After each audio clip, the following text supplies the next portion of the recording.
ಕರ್ನಾಟಕದ ಎಲ್ಲ ಜನತೆಗೂ ನನ್ನ ನಮಸ್ಕಾರಗಳು. ನಾನು ನಿಮ್ಮ ಪ್ರೀತಿಯ ಈಶ್ವರ್ ಮಲ್ಪೆ.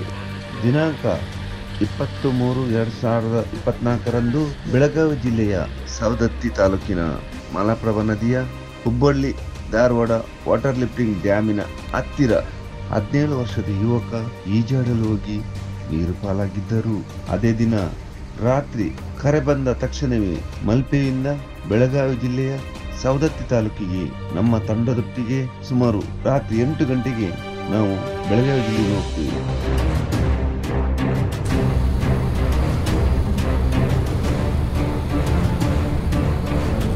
ರೇಣುಕಾ ಸಾಗರ ಅಂದ್ರೆ ಎಲ್ಲಮ್ಮನ ಹೆಸರು ಸರ್.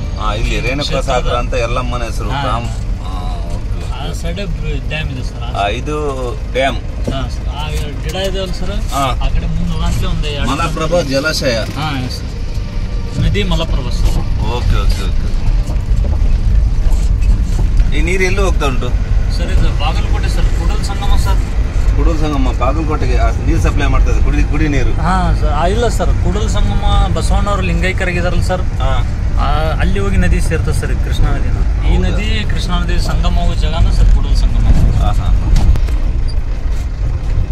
ಈ ದೇವರಿಗೆ ಒಂದು ಕೈ ಮುಗಿಯುವ ಸ್ವಾಮಿ ಆಂಜನೇಯ ಸ್ವಾಮಿ ದೇವರೇ, ಹೋದ ಕೆಲಸ ಒಳ್ಳೇದಾಗಲಿ, ಆದಷ್ಟು ಬೇಗ ಮೊದಲೇ ಸಿಗ್ಲಿ.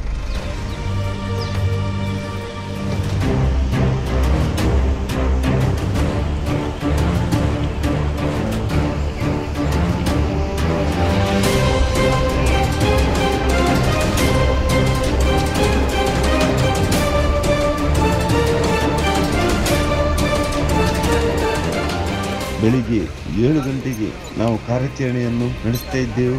ಅಲ್ಲಿಂದ ಸುಮಾರು ಸಂಜೆವರೆಗೂ ಮೃತದೇಹ ಸಿಗುವುದಕ್ಕೆ ತುಂಬಾ ಕಷ್ಟವಾಯಿತು.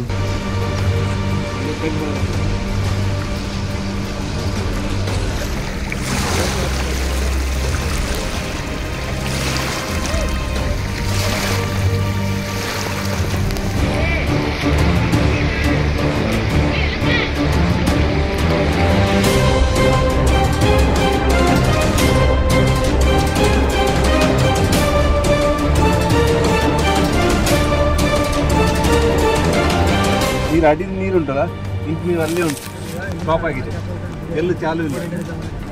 ಎಲ್ಲಿ ಬಿದ್ದರೂ ಸಹ ಒಂದು 10 ಅಡಿ ಮಾತ್ರ ಹೋಗ್ತದೆ. ಡಿಕಂಪೋಸ್ ಆದರೆ ಇಲ್ಲಿಂದ ಅಲ್ಲಿ ಮೇಲೆ ಬಂದು ಬೀಳ್ತದೆ. ಡಿಕಂಪೋಸ್ ಆದರೆ ಮೇಲೆ ಬರ್ತದೆ. ಅದೇ ನನಗೆ ಸಹ ಡೌಟ್, ಎಲ್ಲಿ ಹುಡುಕು ಸಿಕ್ಕುದಿಲ್ಲ. ಅದೇ ಬೆಳಿಗ್ಗೆ ನಂಗೆ ಎಲ್ಲಿ ಸಹ ಹೋದ್ರೆ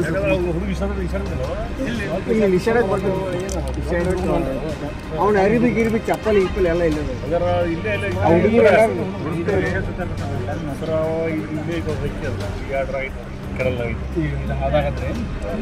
ಆ ಕಡೆ ಬೆಳಗಿನ ಒಂದು ಆ ಚಾನಲ್ ಇಲ್ಲಿಂದ ಒಂದು ಡ್ಯಾಮ್ ಇದಿದೆ, ನೀರು ಹೋಗಿ ಪಂಪ್ ಅಲ್ಲಿಂದ ಒಂದು ರೋಡ್ ಬಂದೈತೆ. ಮಾಡಿಸಿರ ಒಂದು ಸ್ವಲ್ಪ ಒಂದು ತಾಸು ಅಂತ ಅಲ್ಲಿ ನೋಡ್ರಿ ನೀರು ನಿಲ್ಲಿಸ್ತಿದ್ರಿ ನಿಲ್ಲಿಸ್ತಾರ ಅಂತ ಹೇಳ್ತಾರೆ. ಇದು ಎರಿದಿಲ್ಲ ಅಷ್ಟೇ. ಇಲ್ಲೊಂದು ಚಾನಲ್ ಇದೊಂದು ಜಾಲಿ ಹಾಕಿದ್ದಾರೆ, ಆ ಜಾಲಿ ನೀರು ಹೋಗ್ಕೊಂಡು ಅಷ್ಟೇ. ಅಲ್ಲೇನಿಲ್ಲ ಅಂತ, ಅದರಲ್ಲಿ ಏನಿಲ್ಲ, ಪ್ಲಾಸ್ಟಿಕ್ ಮಾತ್ರ ಇರೋದು, ಮತ್ತೇನಿಲ್ಲ. 2 ಲೀಟ್ರ್ 1 ಲೀಟ್ರ್ ಪ್ಲಾಸ್ಟಿಕ್ ಉಂಟು, ಖರ್ಚಾಗಿದೆ, ಮತ್ತೆ ಯಾವುದಿಲ್ಲ. ಇದೇ ಬಂದು ಮಾಡಿಸ್ಬಿಟ್ರೆ ಈ ಕಡೆ ಬಂದು ಮಾಡಿಸ್ಬೇಕು. ಯಾಕಂದ್ರೆ ಅಲ್ಲಿ ದಂಡೆ ಇದೆ ಸರ್, ಯಾಕಂದ್ರೆ ಅದು ಒಂದು ಚಾನಲ್ ಹೀಗಿದೆ. ಇಲ್ಲಿ ಯಾರ ಬಿದ್ದು ಬಿಟ್ರೆ ಮೇಲೆ ಬರ್ಲಿಕ್ಕೆ ಆ ಕಡೆ ಹೋಗಲ್ಲ, ಈ ಕಡೆ ಹೋಗಲ್ಲ, ಎಲ್ಲೂ ಹೋಗಲ್ಲ, ಅಲ್ಲಿ ಸ್ಟಾಪ್ ಆಗಿರ್ತದೆ. ನೀರು ಡಿಕಂಪೋಸ್ ಆದ ಮಾತ್ರ ಮೇಲೆ ಬಂದ್ರೆ ಹೋಗ್ತದೆ, ಆ ಕಡೆ ಈಗ ಟಚ್ ಆಗ್ತದೆ. ಎಲ್ಲ ನೋಡಿ ಆಯ್ತು. ಬೆಳಿಗ್ಗೆ 7 ಗಂಟೆ ಸ್ಟಾರ್ಟ್ ಮಾಡಿದ್ದೀನಿ, 6 ಸ್ಟಾರ್ಟ್ ಆಗಿ ಈಗ ಜಸ್ಟ್ ಊಟ ಮಾಡ್ಕೊಂಡು ಬಂದಷ್ಟೇ. ನೋಡು, ಯಾಕಂದ್ರೆ ನಾವು ಕನ್ಫರ್ಮ್ ನಮ್ಗೆ ಎಲ್ಲಿ ಬಿದ್ದಂತ ಗೊತ್ತಿಲ್ಲ.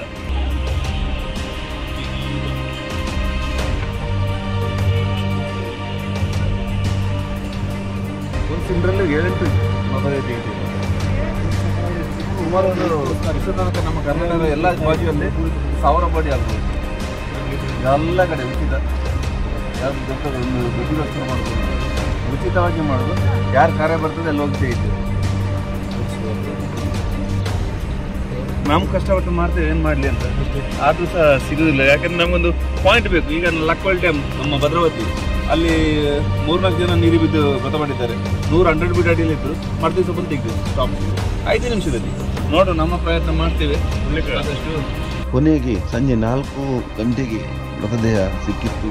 ಇದರಲ್ಲಿ ಆ ಊರಿನ ಸ್ಥಳೀಯರು ಹಾಗೂ ಫೈರ್ ಬ್ರಿಗೇಡ್ ಆಫೀಸರ್ ಅನೇಕರು ಈ ಒಂದು ಕಾರ್ಯಾಚರಣೆಯಲ್ಲಿ ನಮ್ಮ ಜೊತೆ ಪಾಲ್ಗೊಂಡಿದ್ದರು, ನಮಗೆ ಸಹಾಯಹಸ್ತವನ್ನು ನೀಡಿದರು. ಹಾಗೆಯೇ ಆ ಮೃತದೇಹವನ್ನು ಅವರ ಕುಟುಂಬದವರಿಗೆ ಒಪ್ಪಿಸುವುದರಲ್ಲಿ ನಮ್ಮ ತಂಡ ಅಲ್ಲಿ ಯಶಸ್ವಿಯಾಯಿತು. ಹಾಗೆಯೇ ನಮಗೆ ಅಲ್ಲಿ ಹೋಗಲು ಎಲ್ಲ ನಮ್ಮ ಕರ್ನಾಟಕದ ಹಾಗೂ ಎಲ್ಲರೂ ಸಹ ಪ್ರಾರ್ಥಿಸಿಕೊಂಡಿದ್ದೀರಿ. ನಿಮಗೆಲ್ಲರಿಗೂ ನಾನು ವಂದಿಸ್ತಾ ಇದ್ದೇನೆ. ಈಶ್ವರ್ ಮಲ್ಪೆ ಹಾಗೂ ಎಲ್ಲ ಜನತೆಗೂ ನಾನು ಒಂದು ಕಿವಿ ಮಾತನ್ನು ಹೇಳ್ತಿದ್ದೀನಿ.